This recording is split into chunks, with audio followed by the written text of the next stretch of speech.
ጳውሎስ የተወለደው ጠርሴስ ነው። ጠርሴሳዊ መሆን በሮማን ኢምፓየር ውስጥ በተለይ ከሌላ ቦታ ለመጡ ሰዎች የሮም ዜጋ ላልሆኑ ሰዎች ትልቅ ሲግኒፊካንስ እንደነበረው ስሙ ሳውል ይባል ነበረ። አባቱ ፈሪሳዊ ነው። ስለ እናቱ የምናውቀው ነገር የለም። ያደገውም የተወሰነ መሰረታዊ ትምህርቶችንም የወሰደው በዚህ አካባቢ ነው። ዜግነቱ ምናዊ ነው ብለን ደግሞ መጠየቅ አለብን።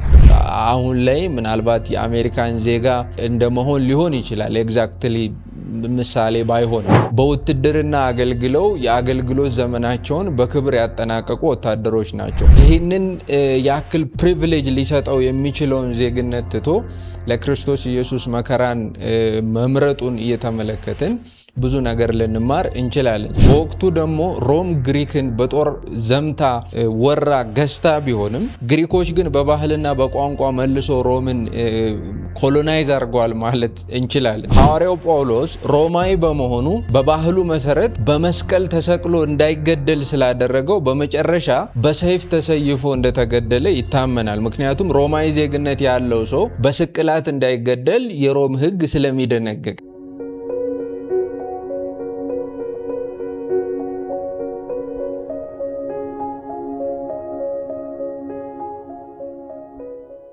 ቅዱሳን የገላትያን መልእክት ማጥናታችንን ቀጥለናል።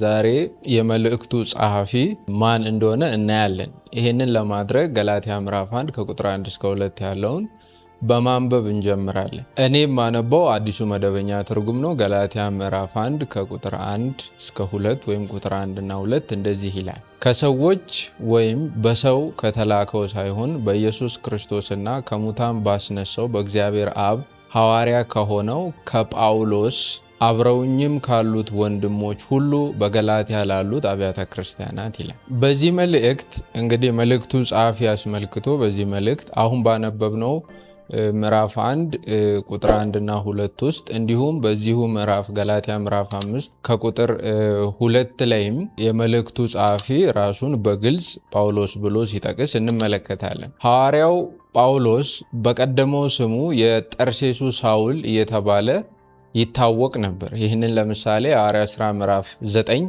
ከቁጥር 1 ላይ መመልከት እንችላለን። የሐዋርያ ሥራ ምዕራፍ 9 ከቁጥር 1 እና 2 ላይ ሳውል ግን የጌታን ደቀ መዛሙርት ለመግደል አሁንም እየዛተ ወደ ሊቀ ካህናቱ ሄደ። የጌታንም መንገድ የሚከተሉትን ወንዶችንም ሆነ ሴቶችን በዚያ ካገኘ አስሮ ወደ ኢየሩሳሌም ለመውሰድ እንዲችል በደማስቆ ለነበሩት ምኩራቦች ደብዳቤ እንዲሰጠው ሊቀ ካህናቱን ለመነው ይላል። በዚህ ክፍል እንደምንመለከተው የሐዋርያት ሥራ ጸሐፊ ሉቃስ ጳውሎስን ሳውል ብሎ ይጠራል። በመጽሐፍ ቅዱስ አስተማሪዎችም በስነ መለኮት መምህራንም ዘንድ የቀደመ ስሙ የጠርሴሱ ሳውል እንደሚባል ይታወቃል። በአዲስ ኪዳን ጳውሎስ የሚለውን ስም ለመጀመሪያ ጊዜ የዘገበው ወይም የተጠቀመው የሐዋርያት ሥራ ጸሐፊ የሆነው ሉቃስ ነው። ይሄንንም የሐዋርያት ሥራ ምዕራፍ 13 ከቁጥር 9 ላይ ማግኘት እንችላለን። እንደዚህ ይላል። ጳውሎስ የተባለውም ሳውል በመንፈስ ቅዱስ ተሞልቶ ትኩር ብሎ ተመለከተውና እንዲህ አለው ይላል። ስለዚህ የዚህን መልእክት ጸሐፊ ስም ጳውሎስ ብሎ ለመጀመሪያ ጊዜ የዘገበልን የሐዋርያት ሥራ ጸሐፊ የሆነው ወንድማችን ሉቃስ ነው። በአዲስ ኪዳን መጽሐፍ ዘርፍ ምርምርና ጥናት ያደረጉ ሌሎች የስነ መለኮት ሰዎች እንደሚሉት ሳውል የሚለው ስም ዕብራዊ ትርጉሙ በልመና የተገኘ ማለት ሲሆን ጳውሎስ የሚለው ደግሞ ሮማዊ ትርጉሙ ወይም በወቅቱ የቃሉ ትርጉም ይዘቱ ሮማዊ የሚባል ቋንቋ ባይኖርም የላቲን ትርጉሙ ትንሽ ማለት ሊሆን ይችላል፣ ወይም ደግሞ ትንሽ የሚል ትርጉም ይይዛል ማለት ነው።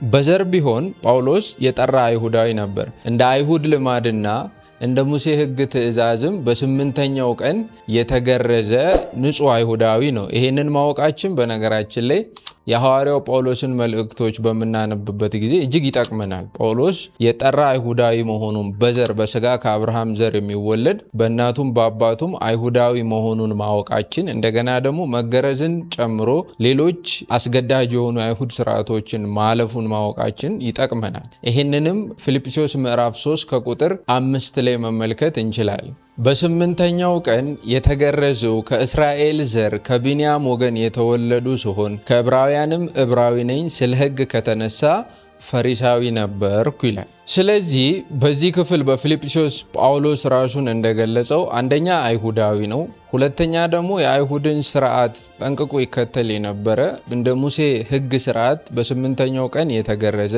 እንደገና ደግሞ በነገድም ቢንያማዊ የሆነ እንደገና ፈሪሳዊ የሆነ ለሕጉ ቀናኢ የነበረ ሰው ነበረ ጳውሎስ። ይሄን በተለይ የጳውሎስን መልእክቶች ስናነብ አሁን እያጠናን ያለነውን የገላትያን መልእክት ጨምሮ የጳውሎስን መልእክቶች ስናነብ እንደዚህ ያለውን የጳውሎስን ፕሮፋይል መረዳታችን በጣም ይጠቅመናል። ምክንያቱም እሱ የሚጽፈው መልእክት ሙሉ ለሙሉ የብሉይ ኪዳንን ቅዱሳት መጻሕፍት አስተምሮ የተከተለ ስለሆነ እንደገና ደግሞ ጂዊሽ አይደንቲቲውንም ያልካደ ስለሆነ ያንን መሰረት አድርጎ የእግዚአብሔር የድነት ዘላለማዊ እቅድ የሚያብራራ ስለሆነ እሱ ያለፈበትን እሱ የኖረበትን ሲከተለው የነበረውን የሕግ ስርዓት እንዴት ባለ መንገድ እንደተገበረው እንዴት ይኖር እንደነበር መረዳታችን ይጠቅመናል። ስለዚህ አንደኛ ስሙ ጳውሎስ ነው፣ የመልእክቱ ጻፊ። ቀድሞ የጠርሴሱ ሳውል ይባል ነበር።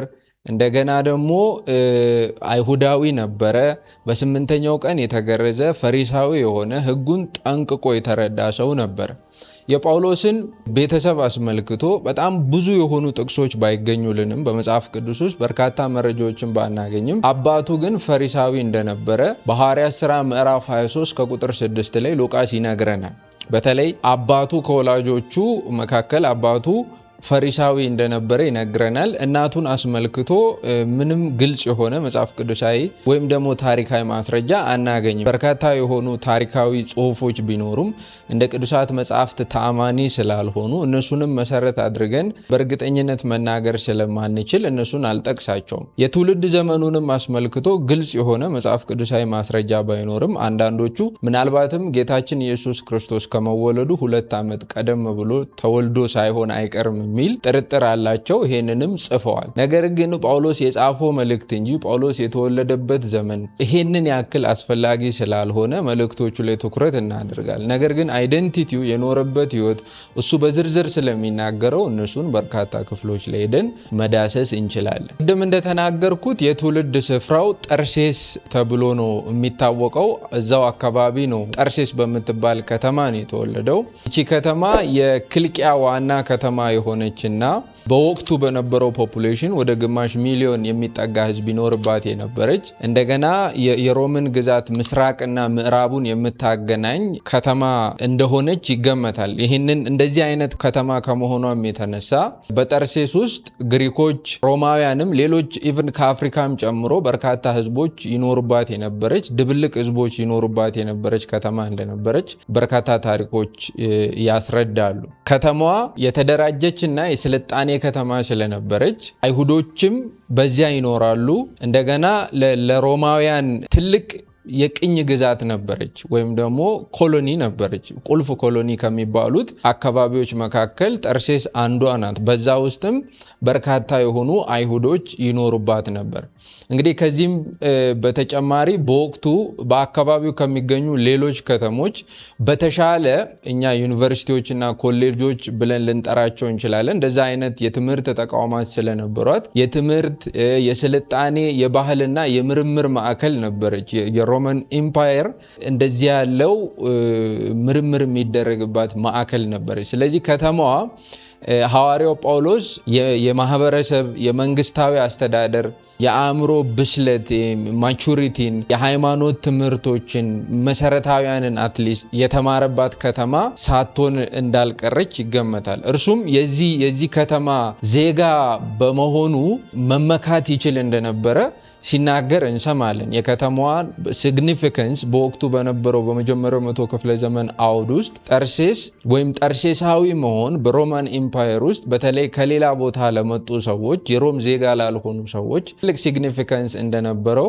ጳውሎስ የተወለደው ጠርሴስ ነው።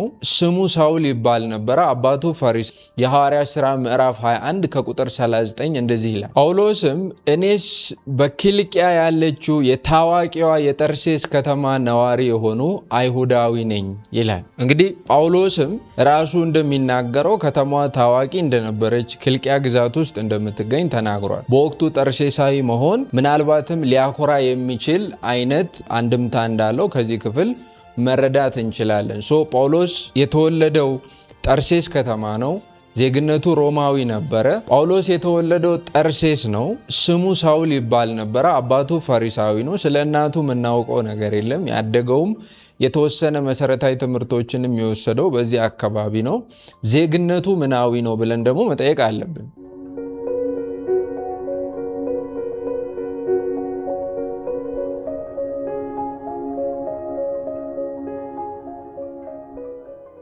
ጳውሎስ ልክ እንደ አብዛኛው አይሁዳዊ የዘር ሐረግ እንዳለው ሮማዊ ቅድመ አያቶቹ ከአይሁድ ጋር የተበተኑ ሳይሆኑ እንዳልቀረ ይገመታል። አይሁድ በወቅቱ በተለያዩ አካባቢዎች ተበትኖ ይኖር የነበረ ሕዝብ ስለሆነ ሐዋርያው ጳውሎስም ምናልባት ከነዚህ አይሁዳውያን የዘር ግንድ የተገኘ ሊሆን እንደሚችል ይገመታል። እንግዲህ ሮማዊ ዜግነት እንደነበረው ግልጽ ነው። እሱም ብዙ ጊዜ እንደሚናገረው እኔ ግን በእርሷ ተወለዱ ብሎ ሐዋርያት ሥራ ምዕራፍ 22 ከቁጥር 28 ላይ እንደተናገረ እንሰማለን። ዜግነቱን ያገኘው ከወላጆቹ ሮማዊነት የተነሳ መሆኑንም የሚጠቁም ነው። እኔ በእርሷ ተወለዱ ሲል ተወልጄ ነው፣ ወላጆቼ ሮማውያን ነበሩ፣ ከዛ ነው የወረስኩት፣ ሮማዊነትን አግኝቼው ነው፣ ማንም አልሰጠኝም የሚል አይነት አንድምታ አለው። ስለዚህ በዜግነቱም ሮማዊ ነበረ።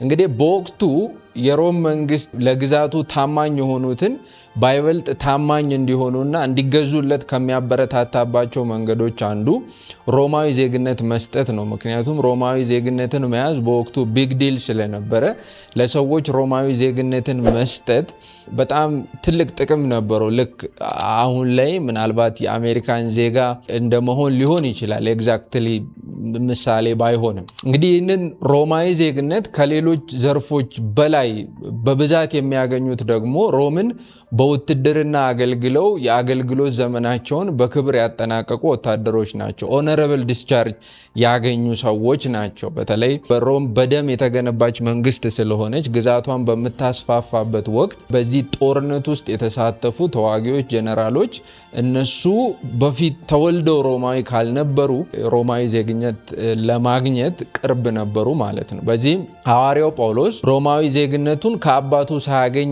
እንዳልቀረ በርካቶች ይገምታሉ። ምክንያቱ ደግሞ የሮም ግዛት በሆኑ ሀገሮች ሁሉ ሙሉ ዜጋ ነበረ ጳውሎስ ማለት ነው። በሁሉም ቦታ ሲሄድ ይህንን ዜግነቱን በደንብ ኢንተርቴን ያደርግ ነበረ። እንግዲህ ሮማዊ ዜግነቱ በተለይ አንዳንድ ጊዜ ሊፈጸምበት ከሚታሰቡ ወይም ከታቀዱ ነገሮች ሳይቀር ሲከላከልለት በቅዱሳት መጽሐፍት ውስጥ እንመለከታለን። ለምሳሌ የሐዋርያት ሥራ ምዕራፍ 16 ከቁጥር 37 ላይ የሐዋርያት ሥራ ምዕራፍ 16 ከቁጥር 37 ላይ ጳውሎስ ግን እኛ የሮም ዜጎች ሆነን ሳለን በአሕዛብ ፊት ያለ ፍርድ ደብድበው ወደ እስር ቤት ወረወሩን። ታዲያ አሁን በስውር ሊያስወጡን ይፈልጋሉ። ይህማ አይሆንም፣ እነርሱ ራሳቸው መጥተው ያስወጡ አላቸው። መኮንኖቹም ይህንኑ ቃል ለገዦቹ ነገሯቸው። እነርሱም ጳውሎስና ሲላስ የሮም ዜጎች መሆናቸውን ሲሰሙ ደነገጡ ይላል። እዚያው ምዕራፍ 22 ከቁጥር 29 ላይ ደግሞ ስለዚህ እነዚያ ሊመረምሩት ያሰቡት ሰዎች ወዲያው ከእርሱ ሸሹ። የጦር አዛዡም የሮም ዜጋ መሆኑን ባወቀ ጊዜ በሰንሰለት አስሮት ስለነበር ፈራ ይላል። በእነዚህ ሁለት ጥቅሶች እንደምንመለከተው በወቅቱ በመጀመሪያው መቶ ክፍለ ዘመን የሮምን ዜግነት ይዞ መገኘት ትልቅ ፕሪቪሌጅ እንደሆነ ነው እና ጳውሎስም ይህንን የሮም ዜግነት እንደያዘና የሮም ዜጋ እንደነበረ መመልከት እንችላለን። ይህንንም በእርግጥ ማወቃችን ይጠቅመናል። ምክንያቱም ቀጥሎ ባለው ጥናታችንም የሌሎች እንደ ፊልጵስዩስ ያሉ መጽሐፍትን በምናጠናበት ጊዜም ጳውሎስ እንደዚህ ያለውን ዜግነት ምን ብሎ እንደሚጠራው እየተመለከትን የእግዚአብሔርን ታላቅ ስራ እንደገና ደግሞ ይህንን ያክል ሊኮራበት የሚችልበትን ዜግነት ትቶ ይህንን ያክል ፕሪቪሌጅ ሊሰጠው የሚችለውን ዜግነት ትቶ ለክርስቶስ ኢየሱስ መከራን መምረጡን እየተመለከትን ብዙ ነገር ልንማር እንችላለን። ስለዚህ በዜግነቱ ሮማዊ ነበር። እንግዲህ ጳውሎስ የተወለደውና ያደገው በሮም ባህልና ወግ መካከል ስለነበረ የሮምን ባህል ወግና ስርዓት ሁሉ ጠንቅቆ ያውቃል። እንደዚህ ያለውን ነገር ማወቁ ደግሞ ለሮማውያን ወንጌልን እንዴት ማድረስ እንዳለበት በማወቅ ረገድ በእጅጉ ስለጠቀመው አብዛኞቹ የተከላቸው አብያተ ክርስቲያናት የሚገኙት በሮም ግዛት ውስጥ ናቸው። በሮማን ኤምፓየር ውስጥ ነው የወንጌል ጉዞም አብዛኛውም ክፍል የሚሸፍነው በሮማን ኤምፓየር። ምክንያቱም የሮምን ሳይኮሎጂ በደንብ ስለሚረዳ ዜግነቱም እንደዚህ ያለውን ፕሪቪሌጅ ስለሚሰጠው በደንብ ዞሮ ወንጌልን አገልግሏል። በእርግጥ የሮም ዜጋ መሆኑ በወንጌል ምክንያት ከሚደርስበት መከራ ባያድነውም ወንጌልን ግን ዞሮ እንዲሰብክ ነፃነትን እንዲያገኝ ረድቶታል። ሐዋርያው ጳውሎስ በሮም ግዛት ውስጥ ከሚነገሩ ቋንቋዎች መካከል አንዱ የሆነውን የላቲን ቋንቋ ይናገር እንደነበር የሚገመት ሲሆን ይህ በነገስታትና በገዢዎች ፊት በተለይ በሚቆምበት ጊዜ ጠቅሞት ሊሆን እንደሚችል ይጠረጠራል። ከላቲን ቋንቋ በተጨማሪ የሚናገረው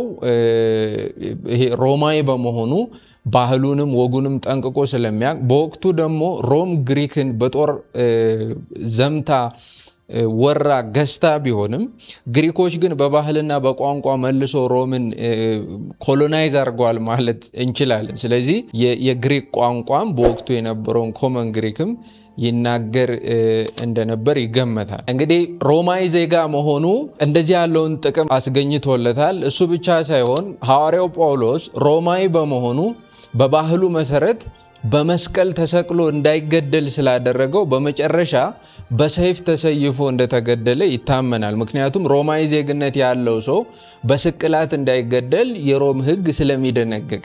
ስለዚህ ከሌሎቹ ክርስቲያኖች ከዚህ በፊት በመግቢያችንም እንዳየነው ተሰቅለው በእሳት ተቃጥለው ከሚሞቱ ዜጎች በተለየ መልኩ በሰይፍ እንዲሞት የተደረገበት ምክንያት አንዱ ሮማዊ ዜጋ በመሆኑ ነው። ሌላኛው ይሄ ትራያል የሆነ የፍርድ ስርዓቱም እንደ አንድ ሮማዊ ዜጋ በርከት ያለ ሂደት የሄደለት ሰው ነበረ። ሮማዊ ዜጋ መሆኑ እንደዚህ ያለውን ፕሪቪሌጅ አስገኝቶለታል። ሌላኛው የትምህርት ዝግጅቱ ምን ይመስል ነበር?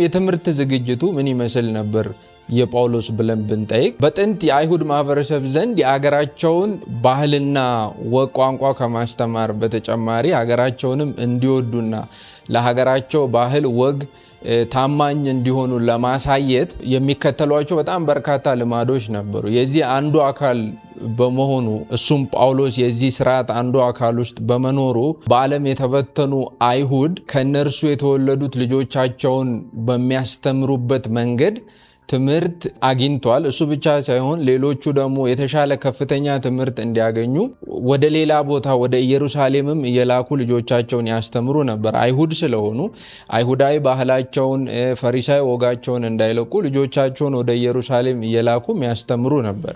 ጳውሎስም ይህንን ፕሪቪሌጅ ሳያገኝ አልቀረም። ምክንያቱም ከሌሎች ወጣቶች ጋር በምን አይነት መንገድ መቼ ይሄድ ባናውቅም በወቅቱ እንግዲህ በመጀመሪያው መቶ ክፍለ ዘመን the father of first century judaism እየተባለ የሚጠራው ገማልያል እግር ስር ቁጭ ብሎ ሕግን እንደተማረ ተመልክተናል። መጽሐፍ ቅዱስ ይሄንንም የሐዋርያ ሥራ ምዕራፍ 23 ላይ ይነግረናል። እንግዲህ ሐዋርያው ጳውሎስ ከዚህ አይሁድ ትምህርትና አንዳንድ ሙያዎች ውጪ የግሪኮችንም ትምህርት እንደተማረ አንዳንድ የነገረ መለኮት ምሁራን ይናገራሉ። ለዚህ እንደ ማስረጃ የሚያቀርቡት ደግሞ መልእክቶቹን የጻፈበት የቋንቋ ይዘትና የቃላት አጠቃቀም ምናልባትም እንደዚህ ያለውን የግሪክ ቋንቋና የግሪክ ባህልን ሳይማር እንዳልቀረ እንደ ማስረጃ ያቀርባል። ለምሳሌ ቲቶ ምዕራፍ 1 ከቁጥር 12 ከራሳቸው ነቢያት አንዱ ስለ እነርሱ ሲናገር የቀርጤስ ሰዎች ዘወትር ውሸታሞች፣ ክፉ አውሬዎችና ሰነፎዳሞች ናቸው ብሏል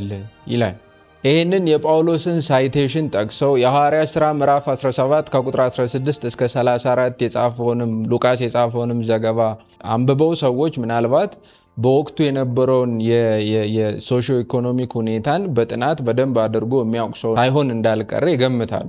ነገር ግን ሐዋርያው ጳውሎስ ወደ ኢየሩሳሌም የመጣው በልጅነቱ እንደነበር ስለሚገመት ወደ ጠርሴስ ዩኒቨርሲቲ ሄዶ ይማር አይማር ማስረጃ የለንም፣ ወይም ደግሞ ያንን የሚያስረዳ ታማኝ የሆነ ጥንታዊ ጽሑፍ ልናገኝ አንችልም። ነገር ግን ወደ ክርስትናው ከገባና ከተለወጠ በኋላ ወደ ጠርሴስ በተመለሰበት ወቅት በዚያ ዩኒቨርሲቲ ሳይማር እንዳልቀረ ይገመታል። ወይም ጠርሴስ ከተማ ወደ ክርስትና ተመልሶ ሐዋርያት ሥራ ምዕራፍ 9 ላይ ያንን ሚራክለስ የሆነ ኢንካውንተር ታስታውሳላችሁ። ከዛ በኋላ ወደ ትውልድ ሀገሩ ወደ ጠርሴስ እንደተመለሰ ስለምናቅ በተመለሰ ጊዜ ምናልባት እዛ ትልቅ የትምህርት ተቋም ውስጥ ገብቶ ሳይማር እንዳልቀረ ይገመታል። እንግዲህ ይህም ግምት ነው። ነገር ግን የጳውሎስን መልእክት በጥልቀት ያጠና አንድ ሰው ሐዋርያው ጳውሎስ በወቅቱ የፍልስፍና እውቀት የሚታማ እንዳልነበር መገመት ይችላል። ከሚጠቀማቸው የስነ እውቀት ኢፒስቴሞሎጂካል መረዳቶችና የቋንቋ አጠቃቀሞች ስንመለከት በወቅቱ እጅግ በጣም ታዋቂ ከነበሩት የፍልስፍና ትምህርት ቤቶች መካከል አንዱ የሆነው የስቶይክ ግሪክ አስተሳሰብ ጋራ ምናልባት ተቀራራቢነት እንዳለው መመልከት ይቻላል። በስቶይክ ግሪክ ፍልስፍና ውስጥ ገብቶ ያበደ ሰው ወይም ደግሞ በእነሱ ፍልስፍና የሳተ ሰው ባይሆንም ያንን ፍልስፍና በቅርበት የሚያውቅ የሚከታተል ሰው እንደነበር ማወቅ ይቻላል። ምክንያቱም የስቶይክ ግሪክ ፍልስፍናን በመልእክቶቹ ውስጥ በደንብ አርጎ ስትራክቸራሊ ዲስማንትል ሲያደርገው ስለምንመለከት ማለት ነው። ነገር ግን በእነዚህ በአስተምህሮታቸውም ሆነ በልምምድ ከክርስትና መሰረታዊ አስተምህሮ ጋር የሚጣረስ በርካታ አስተምህሮቶች ስለነበሯቸው እነዚህ የስቶይክ ግሪክ ፊሎሶፊ ተከታዮች እነዚህን የሚቃወም ደግሞ በርካታ ነገርም አበርክቷል።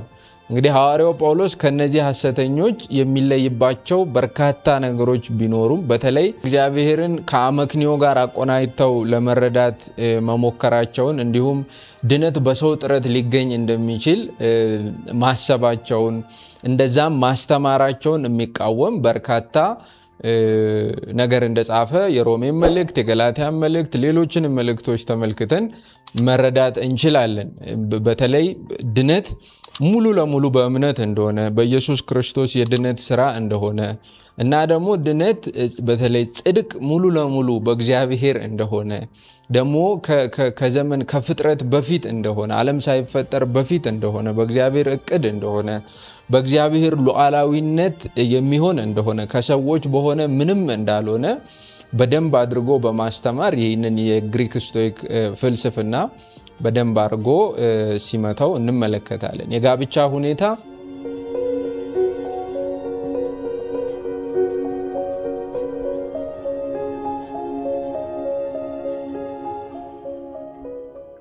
የጋብቻ ሁኔታ አላገባም። እንግዲህ በመጽሐፍ ቅዱስ ሐዋርያው ጳውሎስ ሚስት እንዳልነበረው ወይም ባለቤት እንዳልነበረው ባለትዳር እንዳልነበረ በግልጽ እንመለከታለን። ሁላችንም በምናውቀው አንደኛ ቆሮንቶስ ምዕራፍ 7 ከቁጥር 8 ላይም አለ።